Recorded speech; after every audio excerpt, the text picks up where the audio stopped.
commission member to have a quorum.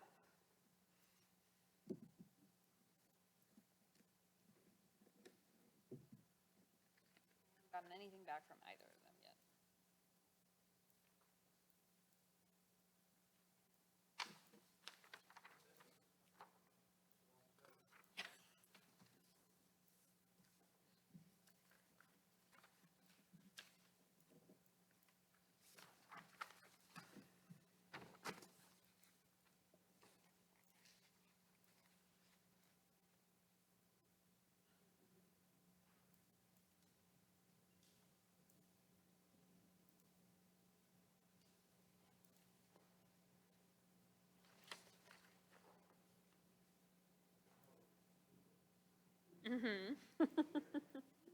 Better in here now, much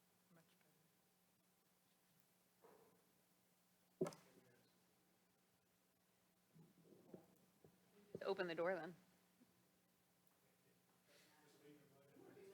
Yeah. Yeah, just walk outside for a second. Carol, who did you email or text? David and Richard. Not Carl. Oh, Carl, I think, said he would not be here. I just texted the name tags. Here, but I don't see her name tag, so I inferred. But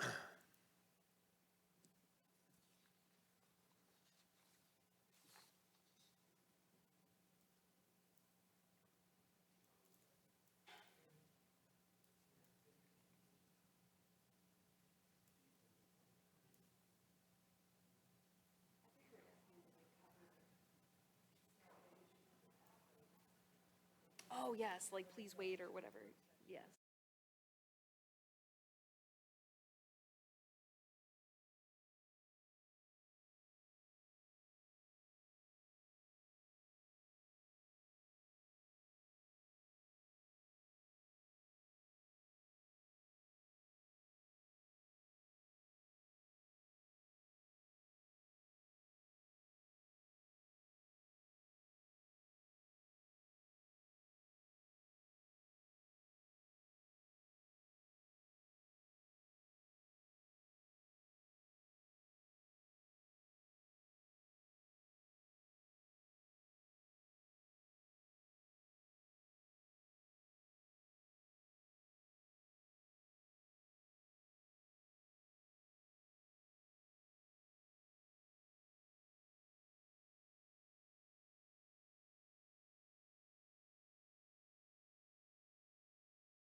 we will cut you some slack.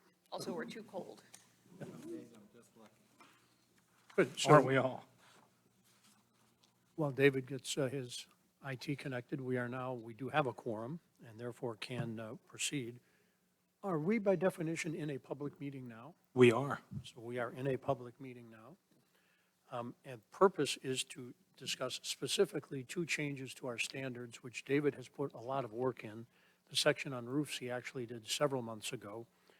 I will take responsibility for the fact that you did not have marked copies in the original package. I submitted them to Shannon, but I did not ask her to put them in the packets until about 2 o'clock this afternoon. So you have both marked documents, and I hope we can get through these two. This was David's initial work. The final language was my edit of that. I hope that we can finalize language that we all agree on and give this over to staff for incorporation with other changes that we have previously approved. If we have time, we will take up the section on trees. If we don't have time, we'll table that for another meeting. And I believe Kara has one other thing to discuss that we'll take up then. So the first document, items B and C, I think most of the changes are not controversial with one possible exception, that being the very bottom of page 1 that is highlighted in blue. So let's look at everything else other than that, and then we'll come back to that. Are there any other suggested changes to either the changes that you see here or anything else?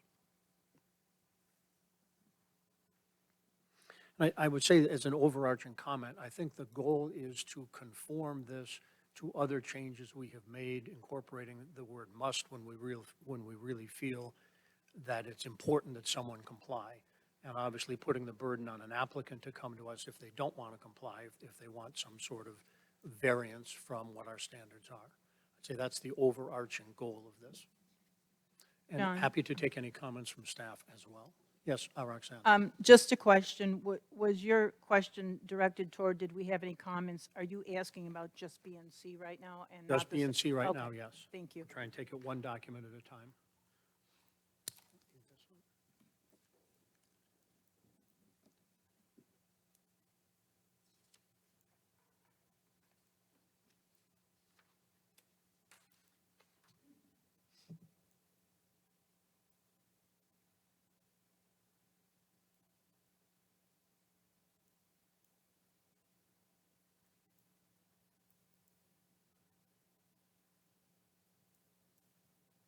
The only other comment I make is removal of the word should. Should is a more wishy-washy word than must. And we are here to hear circumstances where people feel that they want to do something other than what's in the standards. That's why we exist in the first place. Question, just going down here to the second to the last paragraph from the bottom. You've deleted the word congruous and put in the word congruent. I'm just curious why that was changed. I thought I took that out and changed it to congruous because that is the word we should be using.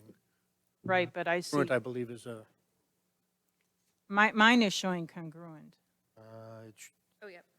and I don't think that's Nope. consistent, right? no. Congruent is a good term in geometry, but not for our standards here. So that should be congruous, I agree.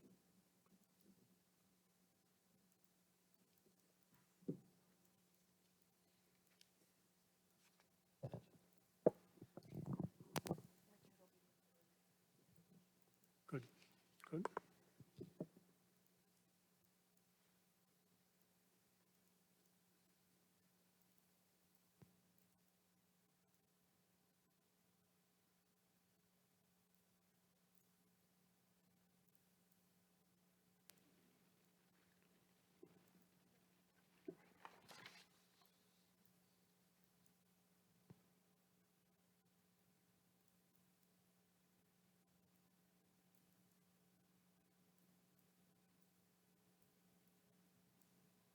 I think the one place where we left where possible, or I left where possible in, is on page 3 in terms of replacement of historic fabric of a building.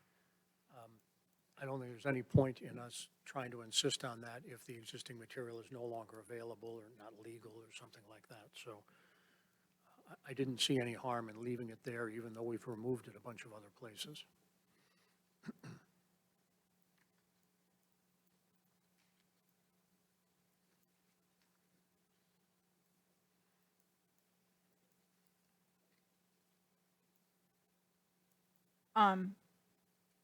Sorry. Page 3, Yes? the first paragraph under the text box, that's in bold. Mhm.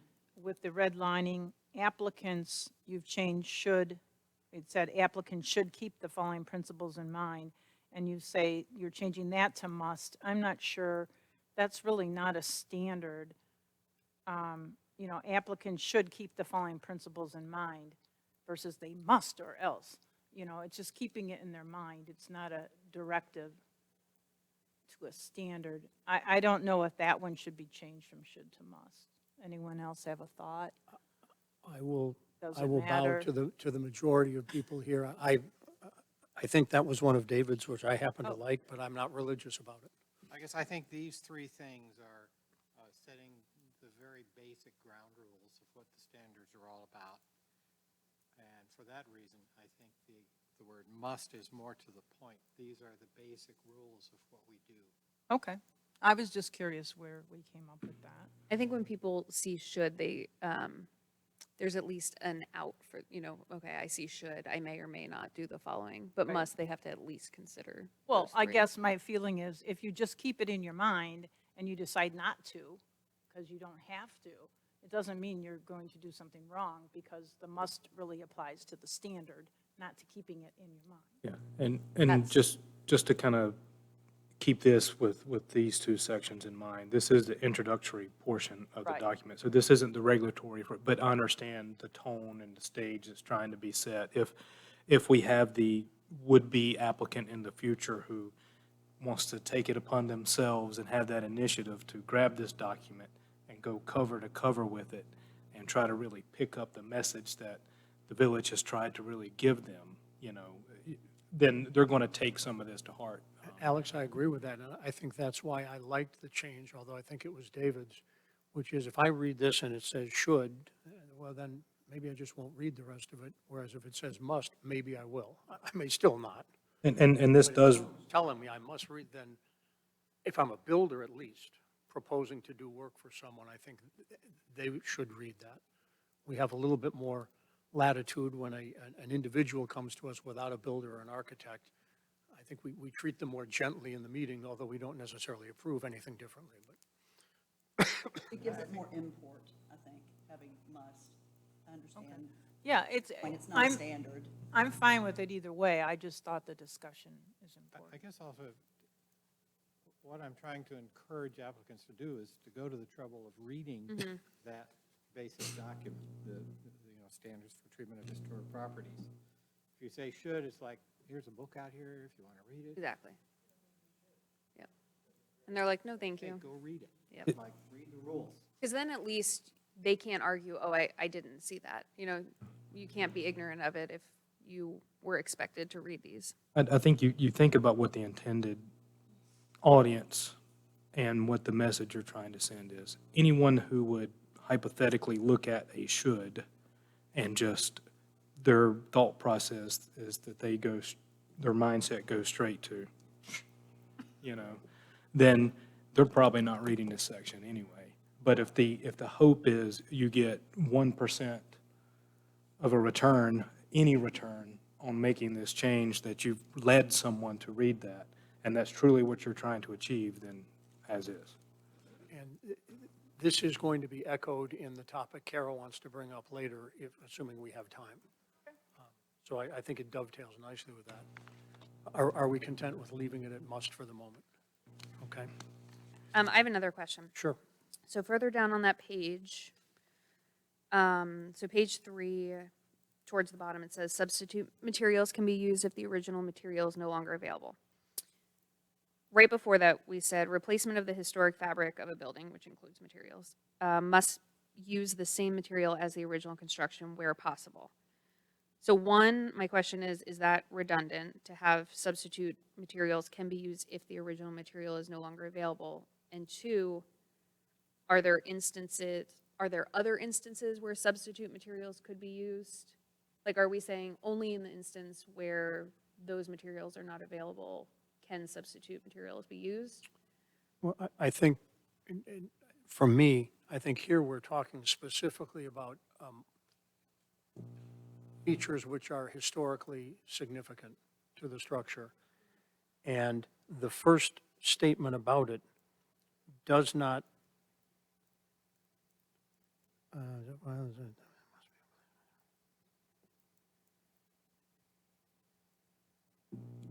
I guess my question is, if you took that sentence out and just had, that includes the type of materials, blah, blah, blah, substitute materials must match the historic materials as closely. So in any, I think I would say that the first statement is a little more general, and the second one is more specific to the extent that it leads to design, dimension, mass, scale, and so forth. It's close, I agree, it is close to being redundant. David, you I think were the author I think here. our goal is if there's a historic component of one of our buildings and it's deteriorated, this has to do with stuff that's deteriorated. The lead-in says replace deteriorated features and materials. The goal in this case, the applicant wants to replace a material that's deteriorated or beyond repair. They're not making a change, they're just fixing something that's deteriorated or beyond repair. right, And we're saying, you got to use original material there unless there's no other choice. And if there is no other choice, then you can use replacement material. So is that then substitute materials can only be used if the original material is no longer available?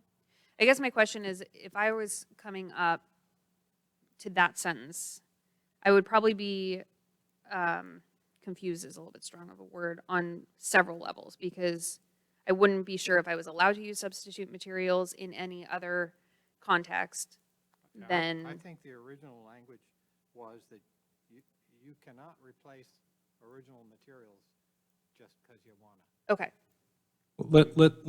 Let me bring this in. So an actual standard. So this is an actual regulatory standard and not an introduction. Repair or replacement of, I'm going to skip through this. This is actually section 3B, number 4. So changes to existing residence, B, exterior walls and trim, item number 4. So for repair or replacement of existing wall, wooden feature, deteriorated element, or element should be limited to the minimal amount necessary and must be replaced in kind or with a non-prohibited substitute material matching the original in composition, dimension, size, shape, color, pattern, texture, and profile, but again, using the original materials preferred. So I think throughout our standards, we're going to be pretty tight in what we're trying to say. So If someone came to us with a feature that was made of wood, they can't say to us, wood is not available. If it, I'm not sure, if it was made, if it had asbestos in it, they could say, well, it's an asbestos shingle. So I'm not, we had siding that had asbestos in it on our house a long time ago, and leaded paint and all kinds of good things. I'm actually wondering, But one other little thought is, this language, all three of these sections came out of standards for the historic, for the treatment of historic properties, which is what's referenced at the top. So they've taken out of that document these three primary goals. In my mind, that's not a should, that's a must, Yeah. unless you have no other choice. as I'm reading this, though, we have on the top, under identify, retain, and preserve, we mention specifically texture, shape, and color. In the sentence Kara's mentioning, we are much more specific. Should we either have it both places, or maybe take out the texture, shape, and color in the first one and just leave the greater detail in the second one? My guess, Not seen as establishing two different standards. my guess is that language is coming, like you say, from the federal booklet. And I think Alex had a good point. We have to remember, this is just the preamble to the standards. Right, these are not our standards. Right, these are just the general introduction. So as long as we're okay with the standard, I don't think we have to be so concerned with the preliminary. we do need more Oxford commas, though. We need more what? Oxford commas. I got them all written down. Well, I guess I'm a little confused why this isn't part of the standards. This is essentially saying, these are the rules by which the Historic Preservation Commission must operate. How is that not part of our standards? It says that we must keep the following principles in mind. That doesn't mean, And I think we have, in our standards, I think they embody these things in much greater detail. Yeah, in more detail. But the basic rules is Historic Preservation Commission shall do these things. These are our rules, basic rules. They are essentially the objective of all the detailed sections that follow. But I think this language is taken from the federal document and is not statutory is not the right word, but they're not our actual standards. yeah, and if you, typical construction of regulatory documents, you do have your preamble, which is not what is anyone is held to. It is a guide, solely a guide. this is the whereas clause. Correct. This is the why, and, not that nothing is unimportant in these documents, but I can tell you from experience in living Monday through Friday in these type of documents, you know where your meat is in those documents, and you know the rest is the icing on the cake. And this is that general instruction that you're trying to give to a reader, that you always want to keep in the back of your mind, be your foundation for being there, your true belief and why you're really serving and what you're hoping to try to do your mission. And then you actually get to your mission. It almost makes makes me think of this being as the standards for the concepts, and then when you get into the standards, it's the standards for the work, if that makes sense. You all right with that, Kara? Yep. Anything else on the red line, the red lines as opposed to the blue red line? Okay, we're going to consider those finals subject to congruent. Here was my thought, and this was exclusively me, not David. I have a hard time understanding how someone could bring a proposal to us that was fully compliant with our guidelines and have us say, but it's not congruous. I don't know how that could occur. And if that is the case, I thought that taking this other language out is an improvement. Because I don't understand how it would come up. I think it could come up in the sense that, remember, congruity is across a large, it's across like your neighbors. So something may be totally, conforming to the standards, but it's in the wrong place. I And don't think we therefore can you- consider that. You could We have have an to look issue. district-wide. We can't look at the concept of neighborhood or just even the surrounding houses is not a criteria for our decision-making. And I'll spend there's so much local and state history on that I will spend time with you and explain that to you, so Okay. we don't have to go into Okay, that to the meeting. okay, I appreciate that. But it has been litigated, and Okay. so and our former document, our initial document, when we created the historic district, and then the standards and guidelines at the time, is what they were called, there were a lot of references to neighborhood, streetscape, things of that nature. And actually, there was a case where the previous Historic Preservation Commission denied a COA on the bounds of scale in terms of context of the neighborhood. And that was going through the legal channels, and it eventually was thrown out while it was waiting for hearing date with the state Supreme Court after it had been appealed at the local level for other reasons, not for reasons of the case. So it could have maybe changed the way things were viewed based on what other legal precedent had been set, but we'll never know. As a practical matter in our area, it seems like this mostly comes up in the areas surrounding the elementary school. If someone wants to tear down a relatively small house and build something larger that nonetheless conforms to footprint rules and other things. You don't have people in Linden Road tearing down a 10,000 square foot house and wanting to subdivide and build two houses there.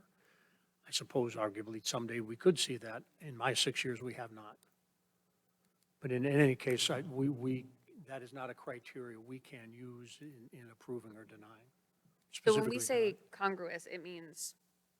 Border, Yes. border to border Somewhere in this village, this, in the historic district. Yes, yes. But as I have pointed out a couple times, the fact that you can find one or two examples of something somewhere in the historic district, that alone doesn't make it congruous. Because for all we know, there are only two, and there are 3,000 homes, whatever it is, in the historic district, so. And Kind so of this, cuts both ways. and I don't want to get us too far off topic, but good. Let's keep that in mind. There's a lot of things, and unfortunately, I've been very, very busy lately too. I wanted to send out a communication, as it is clear that the group is eager and ready to kind of get back to work on this document, and I'm glad that, I know there's folks in the room that should be very happy to know that staff and the HPC are willing to now, on a yearly basis, we've made, David, you used the word refinements, and I think that's great, because we're the ones who are using it. We identify them, right? We see where there may be pitfalls, or we've had an application. We work in it, our other staff in our department work in it every day. I can tell you from the get-go, I did not like this document. I had to just pick a couple things to, You like it better now? it's better now, much better now, and that's from our work. But there's a lot of things we need to keep in the back of our mind and why we're doing this and what we're trying to achieve. And one of those is, again, what our charge is. But we have to understand that because, too, in our instance, we have such a vast district, and it's a very important tool for the village, And it's one that, and I know Pam, Maria, and I have a lot of experience in other jurisdictions, and will tell you that, I'm going to use the term, this one's kind of like a beast, because there is not when's the last time you guys had a month off without any cases that needed to be heard? When's the last time we didn't issue a minor COA? We're big, we're large, there's a lot of things that are always going to happen when the economy's up, when the economy's down, things are usually happening here. So we are working in this a lot, but we're going to find an instance, kind of like what John was talking about, where, oh man, something exists. It may exist now, and it may not be compatible, consistent with any of our adopted standards, and therefore, is it still congruous just because it exists? Does someone else get to do something that's not consistent with our standards just because they can point to it somewhere? So we're going to find issues like that. So the more for the major type COA cases you're going to have to review, so also think about what is major and minor work when you're tweaking and we're working and to refine these standards, that keep it subjective where we need to keep it subjective, so you guys can exercise your discretion based on what an applicant is presenting to you. Where we need finite standards, objective criteria, is where we're making those decisions. So we're not going to be able to dial down to, let's try to keep that in mind, as many scenarios as we can probably think were truly going to happen, but, there's going to be the one that shows up that we kind of miss, so let's keep it where we can, open enough. Alec, I was thinking in, a new construction that has lots of elements to it, and if they all meet the standards, then it'd be difficult to say that it wasn't congruous. But we could have something that is a much smaller application that does meet the standards, yet we feel for some, maybe because it's the only one, or it's one of 3 anywhere in the district.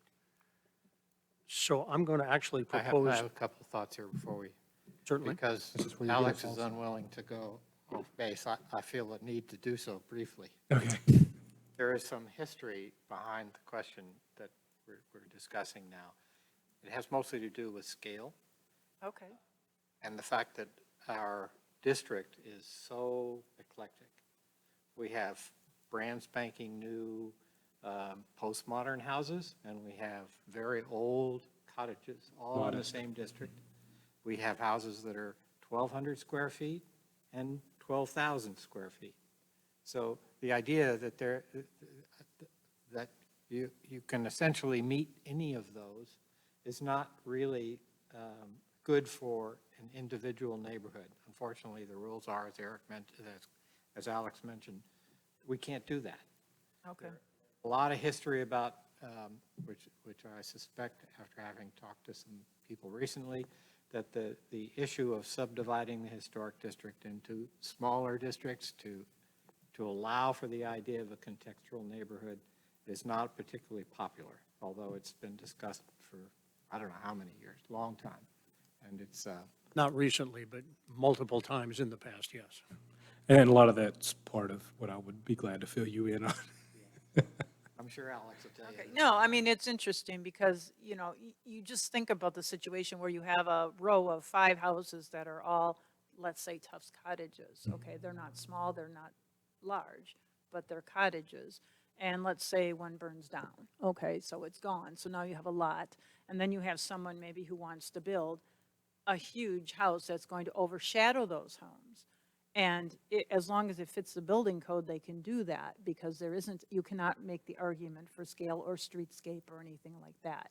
I understand that. You can make an argument for scale, but you'll have to take into account the scale as it is. Of the district. Exactly. Yes, so I And understand. it has made the work, it's made it very difficult. It can, because, again, what do you have to do?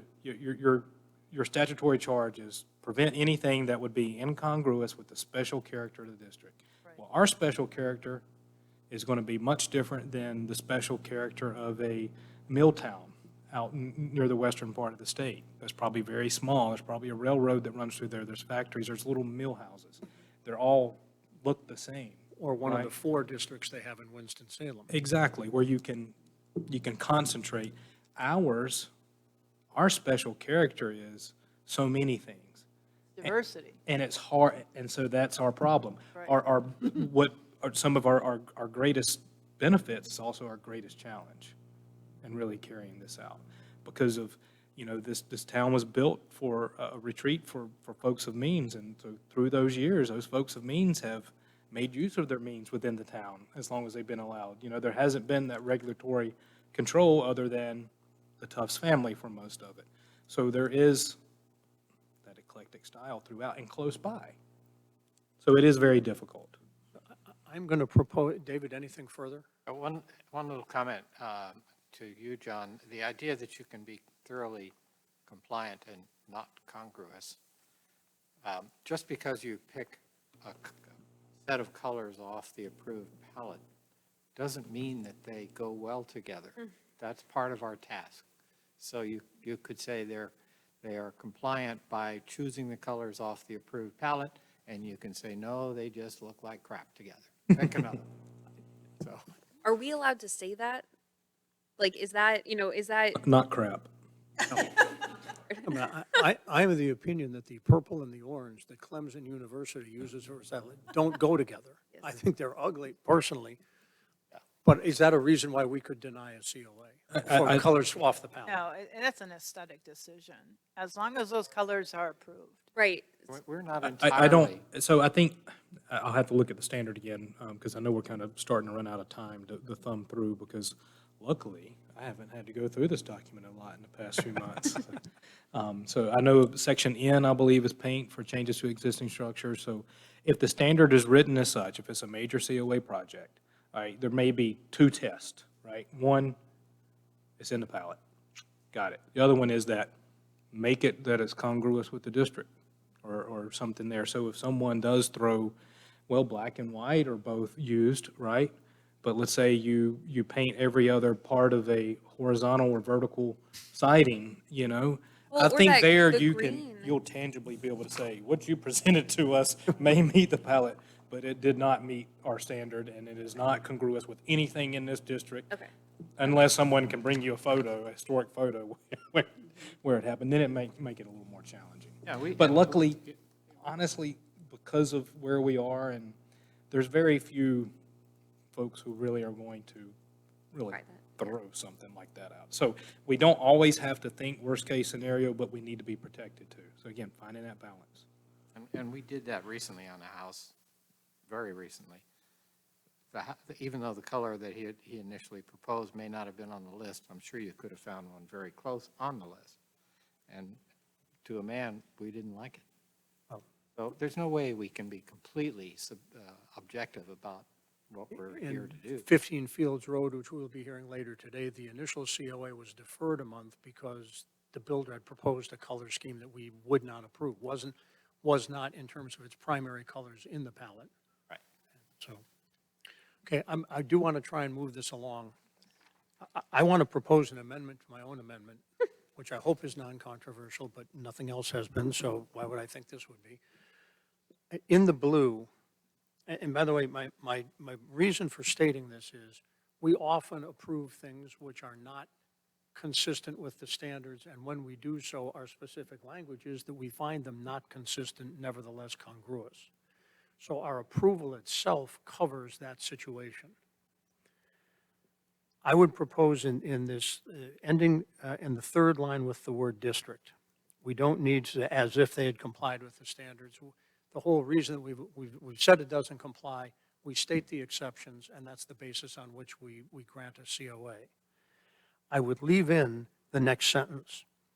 There could be a situation where probably in my opinion, but maybe not, a smaller detail does appear to be consistent with the standards, but we think that the result is incongruous. I don't think that would happen in new construction, but Alex raised the situation that I had not contemplated, and so we ought to leave it in there that we could deem something incongruous even though it technically met the standard.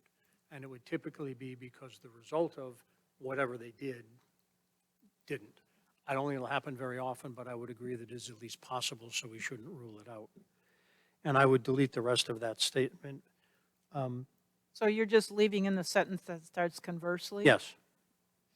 And character of the district. So we have two things. We can deem things congruous which do not meet the standards, and we can deem things incongruous which do meet the standards. In both cases, we will have to document why we're doing that. So And this I- is just basically letting the applicants know that this process exists where Yes. we can. Exactly. Carve When that they out. come before us. Yeah. They shouldn't not come before us because they have something that they know is not in the standards. That's why they're here. That's why we are here. And that goes to a lot of what staff's going to do when folks, and we review an application. Usually we have contact, like, you guys are going to have a heavy agenda next month. Today's a filing deadline, of course, so we're 8. We have 8, Yeah. right? Oh, outstanding. So usually, I mean, we knew, Maria gave us a warning a week or better ago that we knew we were going to have a lot just because of our conversation. So we usually have a really good idea of what's coming through. I'll give you an example. The addition on 70 Carolina Vista. If you guys recall that, right across from the parking lot there at the spot, right? Yes. So when the owner and applicant gave us a ring to come sit down and talk about their project, you know, we're very clear, okay, I have no doubt in my mind you'll be able to hit this standard, check that one, oh yes, run it down. And then here's 3 or 4 where, you know, I can tell you just from the material you presented to me, in my eyes, you're running completely against that standard. You're running completely against that standard. So it's how you present it, how you argue it, that if you don't meet a standard, why are you still compatible, congruous, all that other terminology that we did? And they made a compelling enough argument. They got their, or presentation with factual evidence and testimony that, you know, they got a COA issued. So, you know, this does help, and it gives that opportunity of someone seeing, like, you know, because there's situations where if you got a structure and you're built all the way back to the rear of a lot, kind of using this one again as an example, if you are going to add on, there's only one way you can add, right? And so one of our addition standards is typically you need to keep them to the rear, right? Well, then that's a pretty good argument. Hey, I can't. And I would And so say there's with a respect to factual- that specific one, I didn't fully grasp the scale of what we approved. So Hard on an there's a 8.5 by scale 11 again. piece of paper. That's a scale argument just relative to that property itself, not relative to the adjacent You're property. discussing Red Gables? Yes. Yeah. Yeah. And so, you know, there again, materials, you know, things like that. I mean, it's the design, you know, all those features are carried with that addition. But here, as staff will tell you, here's a couple of standards that you're hitting the wall there. So we do take that a step further, but I think that is an important consideration, because if someone looks at it and they want to do a beautiful project, beautiful renovation, and they go, there's no way I can ever meet this standard, this must, and I read the preamble and you told me that I'm in trouble if I don't, you know, I might as well just go back to the drawing board. So, you know, we do say there are opportunities, but it's all how they present it. I would entertain a motion to approve sections B and C with the change of congruent to congruous, and the inclusion only of the sentence that was in the blue line, beginning with conversely and ending with the word district. I have a question. Yes.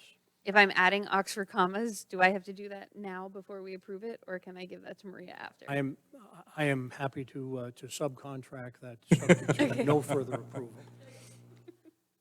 So moved. Moved by David Herring. Do I have a second? Second. All in favor, say aye. Aye. Any opposed? We have an approved document. Just for logistics too, John, we will need to resituate a little bit and make sure our IT folks are able to stop the work session. I will try to stop in 11 minutes if we can at 3:55. 3:55, yes. On roofs, this is actually a section that David took up, I'm going to say 4 or 5 months ago. It got lost in the morass of other things. There are more changes here. I did not find them particularly controversial, and in part am happy to have had his subject matter expertise in drafting these. Nonetheless, please read through them, and we will entertain comments. I would love to get this one done. We're not going to be able to do trees. We'll take that up separately, and hopefully we'll have just a minute or two for Kara to introduce her idea, which we will also take up separately. And two, if we do run short of time, you know, that could also be a topic at other business with the regular meeting, if so be it. So just in case we commission's choice. I can start talking if you want, or are we waiting for people to read? No. Okay. I'm fine with everything up to paragraph 5, and I just had a question, and that has to do with the colors. It says now, if painted, such roofing must be one of the following colors. So I had suggested, why do we not have a weathered aged copper or a bright copper in there? Especially since it's must language now. The hotel has a copper roof. So I was curious why that wasn't in there. I think the answer was that that's not technically a color, that's a material. The fact that the copper will change color. No, as we that's, know. I'm not talking original copper, I'm talking painted copper. So what Oh. the heck is that? That's the problem. How do you define what is the color of copper? You'd have to say. Well, when I real- buy, when you paint gutters to look like they're real copper, you buy Are they copper paint. green or are they, That's verdigris. that's what well, copper becomes? Well, that's why I say weathered or aged copper or How bright long? copper. So I guess from a technical standpoint, there's no way you can say it's the color of copper. You can't even say it's weathered copper. Is it 3-year-old weathered copper? Is it 10-year-old weathered copper? And so on. Well, So when you buy paint, or when you buy a roof, if you look at the, but- manufacturer's color, Right, manufacturers love to name their colors. and they don't call them copper? Sure they do. Oh, but there's other ones. What color is that we're approving? Including but not limited to weathered, aged, or bright copper colors. I would be okay Color if we were to waves. say that an approved color would look like copper that's 10 years old, which is greenish. And I'd be okay with that. Nobody who puts real copper on a house, particularly a historic house, is expecting that bright coppery gutter to stay that color. Okay, so you don't want a bright copper or a copper penny color, which I would is say not that's- verdigris. But- but- And I would also point out that someone who wants to do any other color is going to have to come before us. We're Well, not that's saying you true, can't, but we'd have to say it's inconsistent with the standards, because we're but making we this a might still, must. but we might still approve it. Okay, all right, that's Is that, fine. We're allowed to is do that that. weathered copper color part of our approved palette? So, Add it. so there's, and trust me, when I read through this, forgive me, and this is, because you are a resident expert when it comes to some of this, David. You remember the discussion we had toward the end of the last time? Yes. I remember this conversation Yes. about copper. Well, there, It was and there my was first- other items, it got to a point where we were just ready, because we really needed to get a package to council and approved. Maybe, don't shoot me. Maybe we think of a metal roof pallet.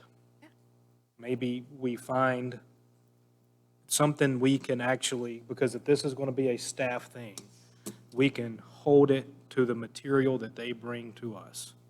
The commission could use it. And no, we're not going to find every particular close, or there may be a variant, but then that's what, Right, if it's close to something in the palette. Yeah, part of the problem with that and I is that- nominate David.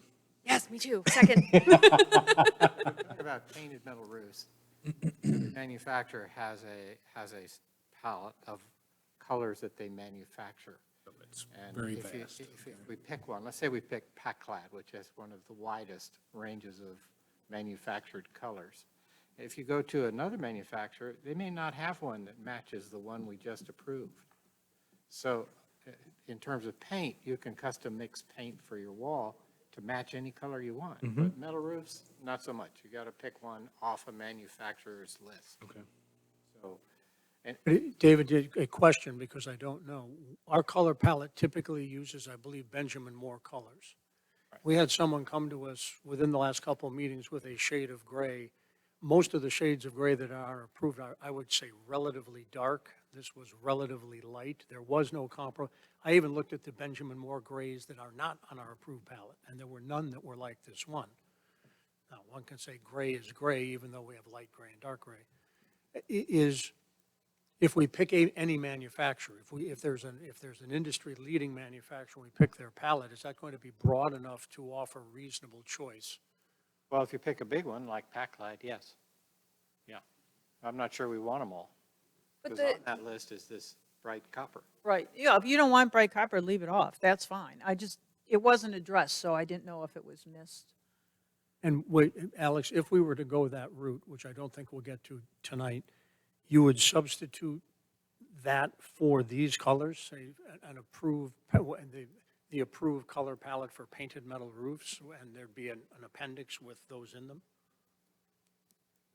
So we wouldn't specify any colors at all, but they would be in the palette, and there would be 15 of them, or whatever there And are. just throwing that out there as an idea, I'm not saying that's the best, but we may just scratch the surface and realize, as David's saying, it sounds like there's a host of, you know, we want to use our time wisely, right? And maybe we can fix it with just but a you do dozen have to- words. I mean, if you say gold, there's 30 different shades of gold. I'm sure same. But there won't For be the sake 30 of on the our manufacturer's 15 list. Right, so, Remaining minutes. Why don't I just take that on as, I'll come up with a suggestion, and we can talk about it later. But Maybe- let's try maybe- to go through the rest of what we have. We'll table that one just for the moment, but I think we understand the direction that we may go. Okay, my other comment had to do with paragraph 8, and that's the replacement gutters and downspouts should match the existing colors.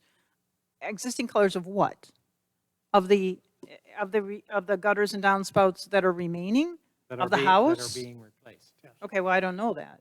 It could be existing colors of the house. Well, it So says I think we need to- Replacement gutters means you're replacing a gutter that's currently there, so you know what color it is. But it says it should match the existing colors, but Uh, I don't know what colors you're referring to. We could say match the existing color of the existing deteriorated downspout. Right. Yes. Color of the We can existing- clarify that. too. Okay? I have a similar one, number 3, at the very end. Mhm. It should be replaced with a new feature based on the original feature or a new design compatible in scale, size, material, and color with the structure, roof line, and the Pinehurst Historic District. That's awkward. No, roofing,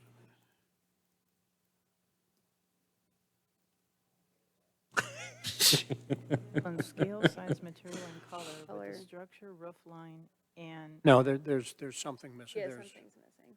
there are a couple words missing Oh, there. are they? All right.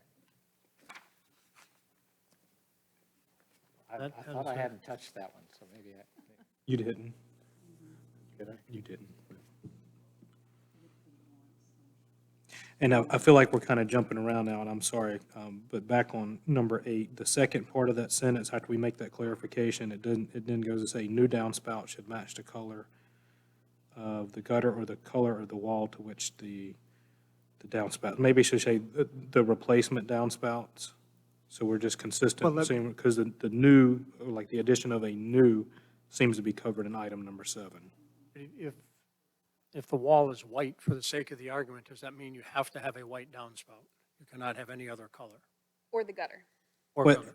And it does say match, so yeah. If the gutter is attached to a trim piece, a corner trim piece, for example, would you want it to match the trim or the face of the wall?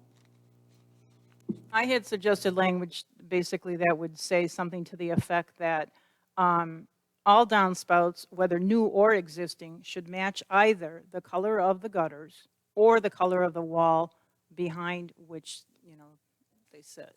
Something to that effect. It's either or. I think I need some time to work on 7 and 8. Because I had a craftsman house, and I had trim boards that were vertical on the edges of the siding, and my downspouts matched that trim board, which was white. What if, So you wouldn't want color. We only have a couple other paragraphs. If there are other thoughts we could give to Okay. David, because obviously we're going to have to take another turn on this. Yeah, let's do this, just so we can make forward progress. Could we just take all the changes to 7 and 8 off of this? I'll take another stab at 7 and 8. 'Cause I can And think of other 5A. problems with And those. 5A, 5A. the concept of a Yeah. painted roof palette. Yeah. I'd like to get this in front of the, Right, but we have to, but yes, I'm content with all of the other sections. Are there any other concerns there? well, aside from 3, we No. should figure out. Excluding commas. Number 10. Number 10, Reading number 10, just the last sentence, glazed roof.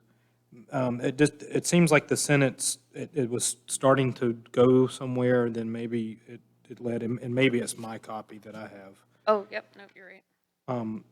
So the intent, David, helped me, was just to make sure that, like, these type structures are the only structures that are okay to have a glazed roof. And if that is the intent, I believe we can easily make a few changes to that. But should we also put a standard on the visibility of where they may be located with the structure on the property? No, quite frankly, I think conservatories are beautiful structures, and if they peek out from behind the corner of a house or they're attached to the side of the house, that's a level of detail I think is fabulous and in keeping with the special character. So So that's the point, item. yeah. We want to limit them to To not be on a front facade. the side or street-facing rear facade. only. And Is- and maybe we need to drive around the district and see if we see Is anything that the- may or may not be. The first part of this And I'm not talks sure. specifically about skylights. The second part now is a totally new topic. Talking about glass on the roof, really. Right. Right. But this is implying that I don't have a greenhouse or a conservatory, but it is okay to use glass as a roofing material. And call it a greenhouse or conservatory. Maybe we add that as for, under accessory structures or, Well, I can think of glass on the roof that would not be appropriate. me too. Wouldn't look like a greenhouse or a Right, conservatory. but should this be combined, or should there be a new paragraph 11 to discuss Right. this, as opposed to combining it with skylights, where I think that statement is pretty clear? So this section is changes to existing residents. So I don't know that that's really warranted. I don't think that we need to address it in this section. This is changing to existing Opposed to new residents and construction. roofs. New construction, additions, accessory buildings, because that's probably where we're going to have them. Take it off then. Put it in the existing residences. And then just one last point on that paragraph, where you took out skylight tubes or solar tubes, that's fine, except are you implying that solar tubes would be fine to be placed on the front roof? No, a solar tube is a skylight. We don't need to pull out a particular. Oh, okay, I thought you were saying it would be okay to leave those on the front, and I didn't understand. Okay, All types. got it. Is, So paragraphs 1 through 4 and 6 and 9, we are essentially, although we'll get a chance to revisit it, we are essentially saying that we're comfortable with those. We're going to revisit 5A, we're going to revisit 7 and 8, subject to further work. And 3, because there's something missing. And We 3, can- yes. yeah, we can. And then with those changes, though, 10 should be good to go. But we're taking off. And, the I'm sorry, glazed roof. and 10, subject to taking out skylight tubes, yes. Good. Ask a question about 10, just for my own clarification. Is the intent of this new language to say that glazed roofed structures such as greenhouses and conservatories are acceptable, or? Yes, the answer is yes, but it doesn't belong in this section. Totally. David, are you clear on next steps for you? In view of the time and logistical requirements to get ready for 4 o'clock, may I have a motion to adjourn? so moved. Moved by Kara Mathis, a second. Second. Seconded by Roxanne. All in favor, aye? Aye. Aye. We are adjourned.